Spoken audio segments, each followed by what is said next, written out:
Happy Gamescom, everyone. It's Invisible Walls here on GameTrailers.com. Have a very big episode for you today. So much stuff going on at Gamescom. Also going to talk to some of the guys from I Am 8-Bit who are running a really awesome art gallery here in Los Angeles right now. We do have a bit of a skeleton crew for this week's show because so many people are in Germany, but we do have, I would say, the essential three, plus our intern, Lucas. I think we're going for quality over quantity this week. Yes. Yes. So you already heard from Marcus. He's on the show, obviously. Hello. Ryan's here going on literally no sleep. That would be me. He's been up all night working on Gamescom, and he's stuck around to record Invisible Walls. Gamescom is just not a pleasant word to say out loud. No. Gamescom. Gamescom. Yeah. And we have our intern here, Lucas. This is his last week of duty here at Game Trailers. We wanted to get him on the show to convince you guys how awesome it is to intern at Game Trailers, also because he deserves to be on the show. Lucas, welcome. It is totally awesome to be an intern here. And that's not just because I'm holding a knife to his throat. Anyway, we got a lot to talk to you about Gamescom, so let's get straight to it.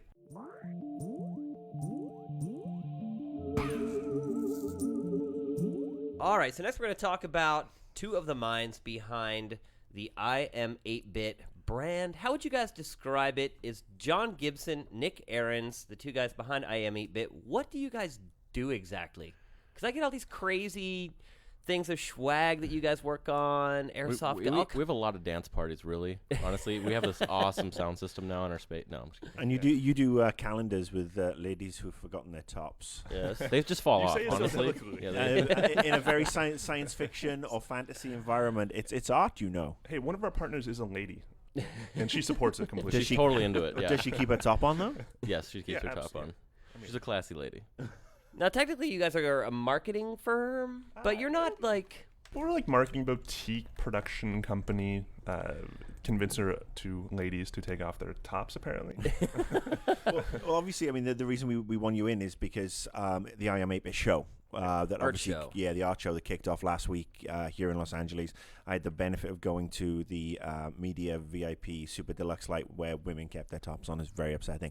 But just looking at this art, when people think video game art, they think, some sketches from a level or some pre-production stuff. But Or notebook drawings. yeah, I mean, We had a notebook drawing. I saw that. I Yeah. saw the notebook drawing. It was awesome, yeah. Jim Rugg. But I mean, it's not just that, though. I mean, I was standing there having a drink, talking to some people, and my foot got molested by a Koopa shell from Mario that was attached to one of those Roomba vacuum cleaners. That was a pet project. That was an insane ask of iRobot. Like, can you guys send us a bunch of Roombas? We want to try a little experiment with the Mario characters. We did not think they would care, and they were like, "Yes, that's awesome," and we're like, "Oh, cool." They've been all but enthusiastic. Yeah. But the idea behind I Am 8-Bit, it's the 5th show, Super I Am 8-Bit. It's more gargantuan than ever. It's in our own space finally, which is a big deal. We used to use other venues and scatter about Los Angeles. It's funny too. We're starting to realize not only do we have our own gallery now, but we have a big ass gallery when it comes to just general galleries. If you compare Everyone's it to like, "This is other art so big." galleries, Yeah, right? it's Well, actually really big. I saw you guys setting up when I was on my way to the pub before the event, and it's like, oh, I can see an arcade machine, I can see some bits and bobs. It looks like it's going to be a little cozy, intimate. And then I walk in, and it's like, oh, well, the rest of the stuff's out the back. So I walk through this door into this cavern. That's all I could describe it. It's a friggin' huge cavern, and there's art everywhere, and there's a huge screen, and there's arcade games playing, and it's mental. It's large enough that the Roombas actually get exhausted and can't find their way back to the Yeah, we have like these smart Roombas that are supposed to finish the room and go back and put themselves back to sleep, and they just give up halfway, like boo doo doo, like way off in the distance. Yeah, It is beautiful though. Roombas do have emotion. Like yeah, oh yeah. like their on and off is very symbolic. When they of run their when they run out of feelings. juice, they're like boo boo boo. Yeah. Boop, So boop. the red homing shell in Mario never truly gives up, but it does in our space. Now, what made you guys decide to do the art show? Because you guys put on fight clubs for Capcom, for Street Fighter. You guys kind of do events for video game publishers, create sort of promotional items. What made you guys decide to do an Avatars art show? for certain podcasts. Right. Yeah, I mean, the original art show was very much the genesis of it all. I mean, it was just me in 2005, and since then it's been 3 partners, me, Nick, Taylor, and Amanda have come on board, and it's kind of grown into this weird boutique production company thing. Yeah, I'm wearing a Bionic Commando T-shirt we made for Capcom. Street Fighter clubs 3 years ago we brought to Capcom. Lots of weird stuff. It's you know they kind of go together though, because the art show is fun. Like the I'm 8-Bit as an art show is supposed to be just for people who grew up in the 80s playing simplistic 8-bit games. It's an amazing trip back down memory lane to kind of compare what artists see Mario as is what you see Mario as, and that kind of translates. It's cool stuff. So that kind of translates into the marketing side of us. We just want the fans to just think this stuff is super cool. Like if we don't think it's cool, then it's not good enough for us. You know what I mean? So it's got to be awesome, and that's kind of one of the reasons why we love doing what we're doing with these companies when it comes to like the swag or the events and that kind of stuff. Because we take that same mentality and be like, well, would they think this is cool? We think this is cool. It's not just like slap a sticker on it, call it marketing, and push it off to the blogs. We want it to be an experience for people. Yeah, and art always plays into everything we do. The shirt I'm wearing, Bionic Commando, is done by Jim Rugg, who did that beautiful Contra graffiti notebook piece that you guys were talking about. But there's always that crossover. I'm 8-Bit's almost a proving ground for artists we use in marketing projects or productions too. So how do you find the artists? Are these guys working on games, or are these people who are just artists that just love 8-bit games? It's everything, honestly. Like, there's some guys, obviously Scott C. used to work at Double Fine, he's famous for that. But then there's some guys that, we just know through friendships, like my buddy, the Paper Prophet. He's just a buddy of mine from Minneapolis. He's in the show. And some people we just stumble across on the internet. We're like, that dude's awesome. Yeah, well, Conrad Keeley. Keeley, yeah. I just a huge fan of Trail of Dead. And I honestly, I was a little intoxicated one night, and I emailed him. I'm like, he's a great gallery artist. I wonder if he would be into the show. I'm like, he probably won't be. Whatever, I'll send him an email. Next day, he was super enthused about it, like super, super ecstatic. So just kind of all over the place, really, wherever we can find somebody that we think could contribute something awesome. So an artist out there listening could reach out to you guys with their artwork and say, hey, take a look at my stuff? We're always willing to take a look, absolutely. There's a few artists in the show this year that just reached out via the website, like info@im8bit.com. Yeah. So with people reaching out to you, what is the most bizarre piece of art that you've been sent that's really kind of like wigged you out, like, oh my God, I can't believe it? The most bizarre piece of art might be actually on display at the gallery. It's Paul Robertson, the guy who designed the Scott Pilgrim game and much viral video activity from the last couple of years. Did a Custer's Revenge piece. Oh, I bought a print of that. It involves... that piece is pretty bizarre. And they actually sold out. People were into it. But for anyone unfamiliar with the game, it's an old Atari game that received much controversy back in the day, involving General Custer attempting to make his way across a field to... essentially have his way with an Indian lass. lass. Marcus Just rubs a off on me with squall. his accent. Google it. Yeah, while Google dodging it. arrows, but Paul took it to the next level, and Many Custer levels, is now yeah. like a weird tentacled, multi-penised creature of chaos that's just impaling Indian women with his many members. Now, by now, people have seen a ton of the art from the show this year as they've listened to this. Can they buy any of it at this point? Is it all sold out? How can they go about purchasing some of the art from the show? Some of the good stuff sold out, but there still is some amazing pieces, and we do prints of some of the most incredible stuff. So im8bit.com affords original art to anyone in the world, in fact, plus T-shirts, and we're doing some cool wallets and other awesome merch. Shane sent you some pictures a while back of me to do an avatar. Yeah, just so you guys know, im8bit are the ones who did the avatars. They've also painted our entire office, which is, I still don't know how you guys did that in 2 weeks. We were drunk. You must have been. That's on our site now too. There's we came in and documented that, so that's available It's to view. It's pretty incredible cool. what you guys did here. But we have been waiting for Marcus's updated avatar for quite a while. We actually have a photo. It's might actually be on my phone. No, it's coming. So there you have it. Can you add some more dicks to it? Yeah. Oh, why don't trust we me, just use there's the Paul enough dicks Robertson on this piece? podcast as it is. Lots. All right, fellas. Well, thanks for coming by. Good luck with the art show. Everybody should go to im8bit.com/ Just Just im8bit.com. im8bit.com, you got it right totally there, works. Yeah. and they can't miss the art, buying prints, checking out the stuff you guys have at the gallery this year. And Look for their calendar as well. If you're local, pop in. We're open late. Like, we're trying to cater to the new Echo Park regime of awesomeness. Play some And they drink Galaga. beer.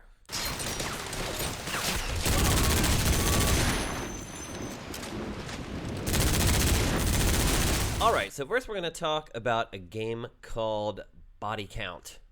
What does Ice-T have to do with this game? Anything? I can't say he does.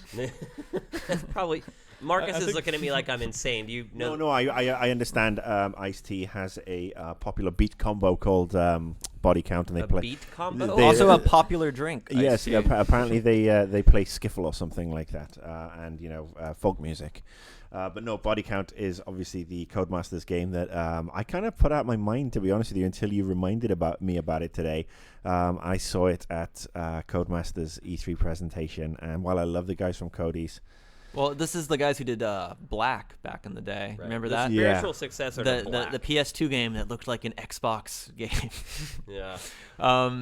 This was also the game they lost their creative director on it, I believe, about 6 months ago. And when I interviewed him 2 years ago at E3, he was like, "This game is inspired by Lady Gaga." And then I was like, "What does that mean?" And he's like, Maybe that's why "There will be he- no follow-up questions." Yeah, I think he was just reaching for a headline there. Oh, not a very good one, I might add. Yeah. So how is the game? Is it a very good one? It's definitely if you played Black, you know that that Black was very concentrated on on the weapons. It was all about how the weapons felt, and it was definitely one of the first games that really captured like how a gun feels, like a shotgun compares to an assault rifle, or even how a different assault rifle feels to another assault rifle. And definitely you can see in Body Count the influences of Black. They upgraded the shredding technology, so now you can look at a wall, and if you see an enemy behind it, you can just tear apart the wall. The wall will crumble pretty realistically, and it's just a very high concentration on the destructibility and the guns. So what do you think of the controls, Lucas? I got to play a little of the demo, and I'm recalling a bit of Black's. I think the word molasses was thrown around a lot when people discussed Black. I mean, this also like Killzone 2 kind of had this weighty feel to things, but it takes a little while Slow. to get used to. It's But I was slow. just curious. You played a lot more than I did. What did you think? The guy, he definitely lumbers when he moves around. Like you can just feel the weight on every like step he takes, and it's definitely like Killzone where you can feel like his shift every time he moves. And also, an interesting part about the game is they don't have an ADS system. The zoom is actually, it just kind of zooms in on the reticle a bit more, and you see the gun like on the side of his head almost. And a lot of people have looked at that in the preview, which is on the website right now, and they've been commenting how they're like automatically dismissing the game because of that, which is I find kind of funny. So just wait, there are because- no scopes at all? No sniper rifles or anything? Not the weapons I played with. I didn't play with a sniper rifle when it was in. I didn't even think I saw one in there because I guess it's not really about the precision. it's more about It's Mayhem. about more about just CQB and just shooting anything that moves and half a dozen things that don't move. oh, It, yeah. it is definitely it's a much of a throwback game. Like it's kind of like Doom without key cards and a little bit of Red Faction's destructibility. It's just killing lots of dudes. There's not really much to overthink or oversay. Like even when you watch the developer diaries, it's like exit wounds. They're cool. Is there a market for throwback shooters? I don't know. As everything gets more and see how that more works kind out of with like Duke. tailor-made. There's throwbacks, but there's also launching a game like this into a period where we're a couple of months off Modern Warfare, and we have Gears coming, and which is obviously third person, but there are shooters coming out. Deus Ex is coming out next week, and I'm all for a bit of nostalgia, but when I did watch this game, and I haven't played it, I just sat and watched them play through 2 levels. It was a very, very long experience, and yeah, I'm totally. I was actually itching to get out so I could go look at the F1 game. What is Yeah. the story behind the game? There's What's kind of the a plot? disconnect it's- between the story and the There you can tell that story's definitely taking a backseat to the action. I guess what it is it's a former like U.S. Soldier gets recruited to the network to take out a group known as the Target. You literally just have to go find an object, press a button, hack it or whatever it is, and it's not even really a hacking interface, and then just a bunch of guys come and you shoot them. Destruction, is it better in Bad Company 2 or in Body Count? Ooh, it's a different kind of destruction, I think, because the way that Body Count does it, it's more every bullet does like a little bit of damage. So when you spray something, if you spray it a lot, it'll completely disintegrate. But if you only like kind of like put a burst into it, it'll kind of like stagger back, and it'll just be like a little bit of damage. Whereas with Battlefield, I found if you just throw a bunch of grenades out, it'll explode at the same rate, no matter what it is. So it's different technology. people who play both, once they get their hands on it, will be able to compare. It's definitely not anywhere close to Battlefield 3. As far as the overall quality of the game, you mean? Especially with the destruction. Right. That's right, buddy. It's foreplay time. Dick, what can our player expect from this one? It all comes down to being fast with your fingers. So let's switch gears here. You've been interning here for what? 3 months? 14 years. Yeah. Since I've been here since June 1st, and then my last day is going to be on the 19th, which will be when the podcast comes out. And how old are you? I'm 21. Okay, because you looked very young and fresh when you started, but now you look older than I do. A little haggard, yeah. Yeah, I'm really worn out. Gray hairs. We did take him out and get him hammered one night. Oh, yeah, that may have put about 5 years on him. Well, he's also been doing all the capture for the freelance reviews. So I think Miguel has added, for every pod Lucas captures, he gains 4 years or something like that. Yeah, which means I'm probably currently about 114 right now. But What's it like interning at Game Trailers? And act like I'm not sitting here. But you are no, sitting really. here. The knife's right there. I can feel it.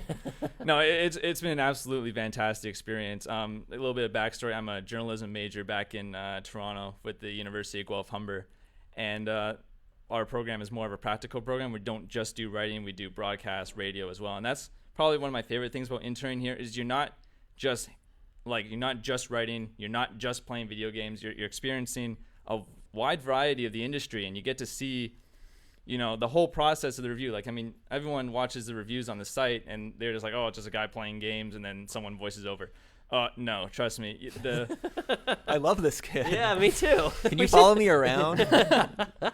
When you get the script, you have to go on what the reviewer says. So if they say they reference, like say in Pirates of Black Cove, they reference the Kraken, who you have to probably play a good couple hours, and you don't really have time to. You're literally just rushing through the game trying to find this Kraken, and you can't. Sometimes you just have to go with a trailer or something to find it. And you play some very interesting games, to say the least. There's definitely some games I played that I would never have played on my own, and will probably never play again. Would you say some parts of your internship you could actually deem it work? Oh, yeah, definitely. Yeah, it's not just playing video games. I mean, a lot of people probably look at this internship and they're like, hey, easy credit. I just go in and play video games for these guys, clock out at 7. But no, I did a feature, the Time Splitters 2 feature was something I was able to do thanks to Ryan. Basically gave me the reins and to just do what I can with it. And Time Splitters 2 was a game from my past that I have a lot of good memories of. Back when I had an Xbox, my mom didn't let me get Halo because it was rated M. So she was at the video game store. That's good, though. Yeah, I'm one of those kids. So is your mom going to be listening to the podcast on Friday? Oh, yeah, for Should sure. we tell her about the tattoo? Oh, yeah. Or about the strippers? The naked lady right by my ball sack? Yeah. I should tell her. And has the rash cleared up? Yes. Healthcare is free in Canada. You can get that taken care of when you get there. Yeah, exactly. I got a nice bandage over it. So $64 million question. When you've done your college course and you've got your degree or whatever you have in Canada, are you going to apply back here? Would you come to Uncle Shane and say, give me a job? I will definitely come begging and groveling after I'm done for a job. And hopefully this will not be the last time you hear from me. So, well, it better not be the last time we hear from you, that's for sure. Right. So, folks, if you are interested in interning at Game Trailers, we are looking for Lucas's replacement, which is why we really brought him on the show. Lucas 2, intern Boogaloo. If you're interested, again, I mentioned this last week, you have to get college credit for it. You have to be a junior or higher. Other than that, come on in, man. We have a lot of stuff we can show you. If you're interested, please email us at GameTrailersInterns, that's plural, at gmail.com. And again, make sure you remember those requirements, and we'll see what we can do. Good afternoon, and welcome to the EA Media Briefing at Gamescom 2011. I'm Jens Uwe Intart, and today we're going to show you 10 of the best games you will see and play this year. All right, now we're going to talk about Gamescom, and I have to say this is probably the best Gamescom I've seen in the last 3 years. As far as the quality of media coming out, the number of media, the announcements, pretty big deal this year in comparison. It's Wednesday. We've already put up around 150 videos from the show. usually that's about what we get from the show. So we still have guys on the floor right now, totally rocking it out. We're probably going to end up finishing around 300 videos, I'm guessing, but when it's all said and done. I want to see some Dark Souls archery. That's what I told Patrick I want to see. But usually it's just kind of it's Patrick's birthday in Germany right now. So happy birthday, Happy Patrick. birthday, Happy Patrick birthday, Morales. Patrick. And glad to see you're working on your birthday, just like you should. But it has been a big show of announcements. It was all kicked off by some big press conferences. Sony's press conference, they dropped the price of the PlayStation 3, which is a big deal for them to do that at Gamescom. Dropped it $50 to $249 for. Didn't they announce the Slim at Gamescom years ago? Don't remember. I thought it was. Okay. But, Sony, for people who don't know, I mean, Europe is Sony land. Yeah, I mean, essentially, everyone in Europe owns a PlayStation 3. They have a very high level of penetration. Yes. That's what she said. Penises. No, they do. They have a very high level. Yeah. I mean, they dominate in Europe. Yeah, and they always have. I mean, And it allows them to put on a really shitty press conference and not care. Yeah, it was pretty horrible. I did like the Move dance number. What the fuck was that? Are you saying that the E3 press conference was any better? Yes. Well, apparently there was one dude at the Sony press conference that had 3 buttons open. Marcus, how many do you have open right now? 2. The guy had 3 open, and his chest hair was essentially exploding from his shirt. Did you guys see Reality Fighters? The Reality Fighters demo? Did you see that, Lucas? Yeah, I was there. That's pretty fucking horrible too. Well, I saw that waste game of time. at Judges Week for E3, but why would they show that at the press conference?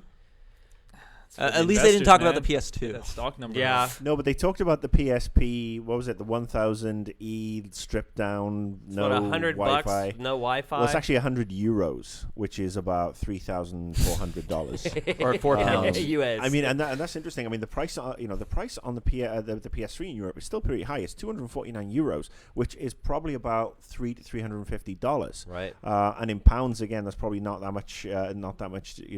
Difference on the exchange rate.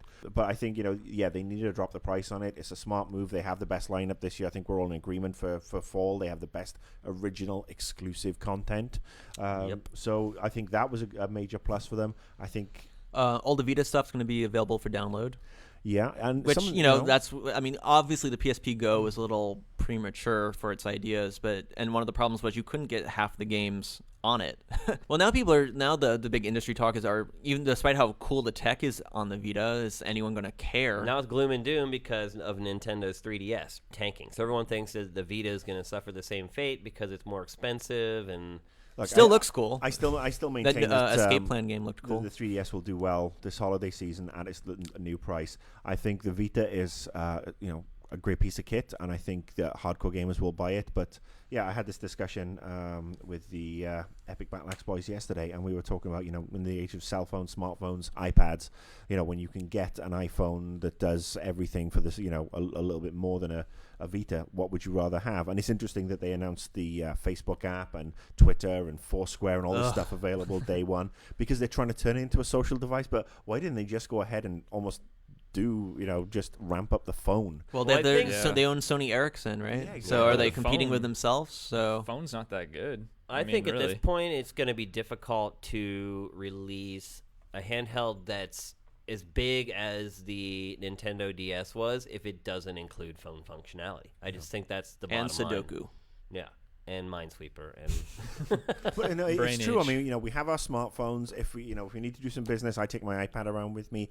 Do I have space to carry a Vita? I mean, my PS3, my 3DS has been, I brought it in the office a couple of times to sort of do the, get the passes, Street passes, and then that quickly wore off. And well, it happened with us too. The first 3 weeks we had it, we were all bringing them in every day, doing a street pass. Once we all completely finished the Find Me mini game, then there was 2 coming to work every day. Then there was 1, and now there's none. I still bring it to events sometimes.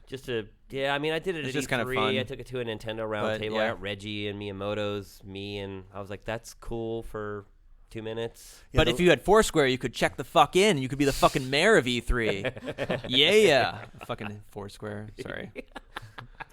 But I think it could be a soft market for the Vita. And the other problem Sony has is that they're already losing significant amounts of cash on each unit at the $249 price point. For them to go any lower, that's going to be really hard for them to swallow. Plus, I think hasn't their stock lost like 40% of its value in the last 12 months or something? I mean, they're in kind of dire straits. The PSN debacle obviously hurt them bad, and obviously then the earthquakes in Japan and having warehouses burnt down in London recently. It's been kind of a rough year for Sony, and I never thought I'd have some sort of empathy to them, but for some of the things I do have a lot, a lot of sympathy for what they've been through. But yeah, I don't know if the Vita is it something that I will buy day one? No. If I'm lucky enough to get access to a press copy, and I'll play it for a while. But I think it'll unfortunately it's going to go the same way as the 3DS, where I haven't even updated it to get the free copy of Excitebike. Yeah, that's how detached I am to my 3DS. Well, you should hurry up and update it so you get all the free games. No, that's over. I missed the boat on that, but I mean the free games. You're no longer an ambassador. No, I'm not an ambassador. You're not a fucking diplomat. So yeah. No. Well, I mean, it's going to be in the same boat. People are going to say, what's the killer app for the Vita? Just like people right now are saying, what's the killer app for the 3DS? There isn't one. The sales have been soft. So people might say it's Uncharted, but Uncharted hasn't sold all that well on the PlayStation 3. So is that really a killer app? I still would rather play Uncharted on my couch looking at my TV as well. I mean, I got a PSP to play Patapon. I didn't get it to play, like, fucking Ridge Racer or some shit like that, you know? You're not interested in transvarking? Well, maybe with you. But speaking of Uncharted, I don't really think we even have to say anything. Great demo again. Well, that demo I had actually saw, that was one of the judges' demos they showed at E3, so I saw that a few months ago. But you're right, that demo is incredible. I love the moment and I think I may have told you guys about this, the moment that they have where they're at the fence and he climbs over the fence and is supposed to help her over and he doesn't, and they have that moment where he's like, "No, you're not coming with me." Like, I don't think I've seen a lot of games that do a good job of conveying the emotion of a moment like that. A lot of times it ends up being hokey or funny, but I generally welled up a little bit whenever I saw that for the first time. Like, because their faces are so realistic, you can see the emotion, they emote very well. It's one of the few games where a moment like that occurred, and I was like, that actually affected me in a way other than me laughing or finding it humorous. And I think the response to you last time was pussy. No, it's good that they're evolving, and I think we've talked about Uncharted enough with the beta and everything. We know it's going to be fantastic. I think we probably can move on from Sony. Yeah. And can I give big props to EA for pulling off a pretty good press conference considering it's only a couple months after E3. They had some and they didn't do anything with The Sims. They didn't do anything with like Harry Potter. It was all like, could have had a couple more demos, but it was, also they started on time. Fuck you, Sony. They had a bunch of good demos and some good trailers. They came out with some really, really big Their hitters. own Dota clone. Yeah. But I mean, obviously the big story games-wise is Battlefield 3 and that 64-player PC demo. That took me back to just the days of Battlefield 2. Actually, no. I'll actually go back to say, just when I was working at Novalogic and we were working on some of the big scale military games and just the feel of jumping into the vehicles. And I see how big the maps have evolved to now because you can put the F-22s, screeching across the map, and you've got this big air combat aspect to it. And I gotta say that that game on the PC, if that doesn't sell like gangbusters this year, and I think it will, particularly in Europe, I think I'm buying and playing the PC version after you install Origin. Yeah, apparently. Yeah, allegedly. Unfortunately. But yeah, I mean, Battlefield 3 has just got me all kinds of excited for war games for the first time in probably 3 or 4 years. Matthew Broderick. Nice. Ali Sheedy. That was a good movie. Indeed. Not the second, what was it, War Games 2 that came out a couple of years ago. Shit. But no, it looks great. I mean, it does, and I'm so stoked about this way over Modern Warfare, which... Anything out of Gamescom? I don't think did they show it at Gamescom? There's Activision's doing behind closed doors stuff. We have someone going to it. They haven't reported back so yet. Far for the game. I think there was some screenshots. I think it's a pretty big miss. I think they're saving it all for their COD XP event, which happens in 2 weeks. Which is going to have the debut of multiplayer. Yeah, I guess the one big concern for Battlefield is that we still haven't seen a whole lot of the campaign. I think we know what we're getting with multiplayer. It's going to be freaking awesome. I think the one... Well, Fault Line was a good 12-minute slice. I mean, it's not like it's just a trailer. Right, but is that like the one epic moment from the whole campaign, or is that the way the campaign is all the way through? Let's go back to the long-standing argument we have had about games like Modern Warfare, that people now buy it, don't really care about the single player so much as except to just train up and get familiar with the weapons, and they want to jump online. And when you're jumping online and you're having these huge scale battles where you've got tanks and you've got jeeps and you've got jets flying everywhere and choppers and deploying, and the key on those sort of games, especially the 64-player ones, is all about communication.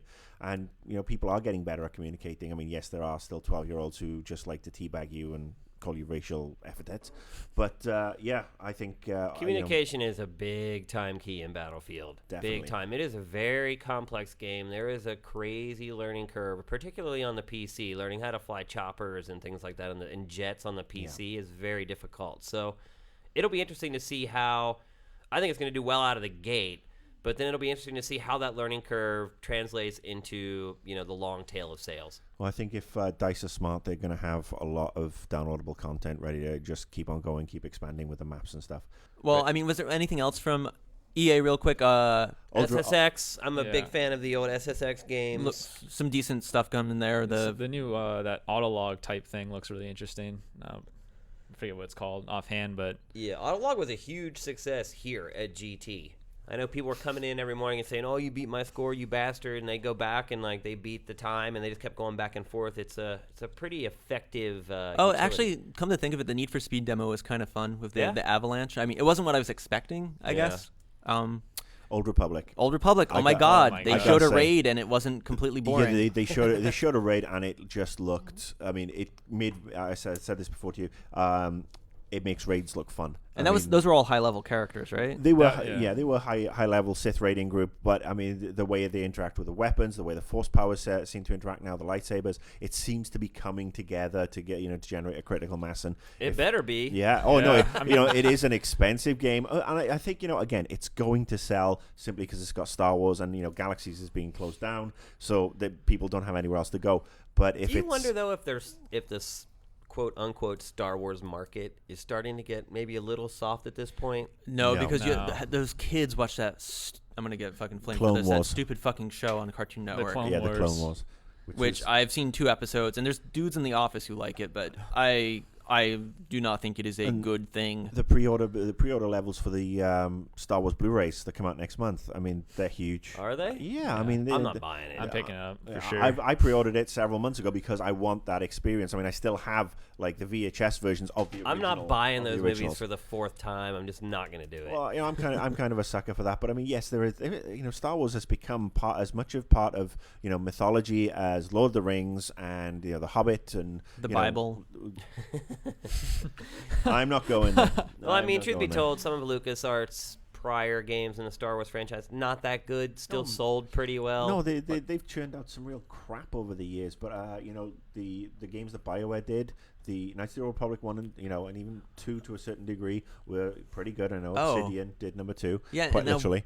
But then the Dark Forces Jedi Knight games, those were FPSs, and the first time they tried to integrate force powers and lightsabers, and that was a buttload of fun too. I really like those games. I'd love to see them back. X-Wing versus TIE Fighter, and I'm hoping that the Old Republic can integrate all this stuff together as it evolves and as more people come on board, so that we do have these huge space battles and we have force powers. So I was really excited to see it. I am so stoked for that one. So Dota 2, are we doting over this more than we should? Because it seems like we care about it a lot more than the average person does. The trailer we put up, the debut trailer, didn't do a ton of views. It did pretty well. There are a lot of people who watch this podcast who actually ask, who have commented, why haven't we covered Dota? And, feel free to go ahead while I just take a nap in the corner. Well, Patrick's the big Dota fan around here. He plays Dota, League of Legends. Heroes of New Earth, that new BioWare game. BioWare's making a Warhammer game. Weird, but it looks like a Dota clone as well. So they're really successful games. It is. But they make money and people enjoy it. What League of Legends costs $0 and they're giving away $1 million purses, and they have a pretty swank office. Money from Korea and other places, you don't know where that money's coming from. There's a very hardcore fan base for this, and good luck to them. The guys, they all seem to love it. Right, but I think that's my point. Is there's a very hardcore fan base for it, but how big is it? Well, I think it's growing though. I mean, everyone's seeing that there's something here, and they're putting time and money into it. I mean, Valve doesn't make a lot of stupid choices. It's true. I mean, they don't make a lot of choices in general. At all. So But with Yeah. so many, Where's episode 3 at, by the way? Could we get episode 3 before Dota 2? Well, on the subject of Valve, and sorry, Dota fans, we're kicking off this. Counter-Strike returns, but it's not Valve's Counter-Strike, really, is it? I mean, it's being done by was it Half Pipe or Half Lead or Half Mast Studios, somebody in San Francisco, who I'll be honest with you, I don't have much familiarity with, but it's a downloadable title coming out early next year. I mean, do we need it really? This is a question I have asked over a couple of people over the last 24 hours, and there is again a huge amount of people who play Counter-Strike. Look at what happened with Source and Counter-Strike on the Xbox. It came out and totally dead. Yeah. I mean, if they're upgrading it, I mean they're bringing back, was it Dust? Is one of the it's the only map anyone plays. plays. Like the original game has been modded and tweaked so many times that the people who've been playing it, do they want to jump on a new bandwagon and start that whole process over just for prettier visuals? Yeah, probably not. Oh, hey, totally to change the subject. But did you guys watch the Devil May Cry gameplay? I did, yeah. It looks like Devil May it Cry. sure does, so yeah. I think, and Dante even looks a little remapped there too. So I think the fanboys maybe can rest be easy. angry about something else for a little while. I mean, I don't really get the whole character hate anyway. I mean, but by all you want to get appearances, Damiani in here? by all appearances, it plays just like all the games before it. I mean, they pretty much just showed air juggles for about 2 minutes straight in that trailer. So I think the fans who are concerned that maybe the game may be getting a little soft or change its aesthetics, I think you can rest pretty easy. Hopefully you can get over the fact that he looks a little different. And now people are going to be complaining that it's too similar to the other Devil May Cries. All right, yeah. You can't win. Have they learned how to give you dynamic camera angles yet? Yeah. I haven't seen the trailer. Patrick got to see a demo, and he said the only thing he told me was that they're doing something weird with how you do your combat will affect the music in like interactive music. That sounded cool. Yeah. And it's 30 frames per second, not if 60. They haven't figured out how to implement dynamic camera angles, I am done, because that's the problem with those games. I'm so sick of running into a room, camera angle switches, and I end up running right back out. Yeah, that happens a lot. So some of the other big headlines from Gamescom so far: Legend of Zelda: Skyward Sword. They finally announced the release date, coming out November 20th to the Wii. Is this the Wii's final hurrah? Oh yeah, that's it. We're done. That's it. I mean, this is the there's last still game. Kirby working title. Yeah, that'll be a Wii U game. Yeah, and then what else we got?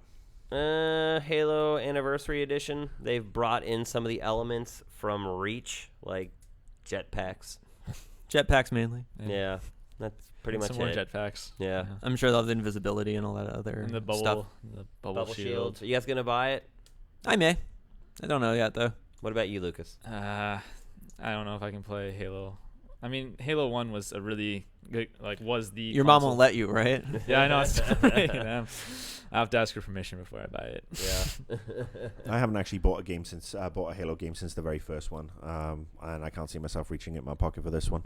All right, so we'll be back to talk a little more Gamescom with the guys who actually went next week, but I think we hit all the big stuff for right now. Vielen Dank an alles. Bis später auf der Gamescom. All right, so that'll do it for episode 173 of Invisible Walls here on Game Trailers. Make sure you check out our Gamescom page. We'll be updating with new videos throughout the week and the weekend until those guys get back. There's lots of hot stuff there. We're trying to curate as best as possible so you don't have to sort through the hundreds and hundreds of videos so you can find the hot stuff. So make sure you check that out. Also, to reiterate, if you're interested in interning here at Game Trailers, the email address is gametrailersinterns, plural, @gmail.com. So that'll do it. Next week we'll be talking Deus Ex. Finally, we got our hands on that. We'll also be talking some Madden. We'll see you then. Until then, Invisible Walls is up and out.